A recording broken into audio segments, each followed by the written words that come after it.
মসজিদের সম্মানিত খতিব মাওলানা মোহাম্মদ সিরাজুল ইসলামের কাছ থেকে পুরস্কার গ্রহণ করার জন্য অনুরোধ জানাচ্ছি।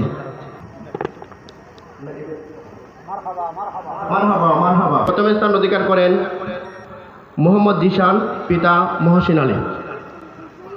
পুরস্কার গ্রহণ করবেন জনাব মোহাম্মদ ফারুক আজম বাবুলের কাছ থেকে।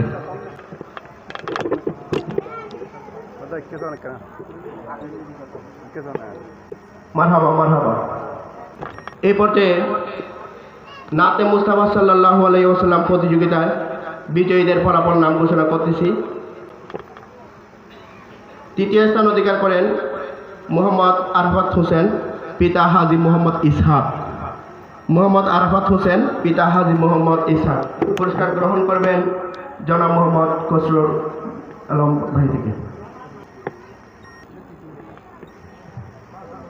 মারহাবা মারহাবা।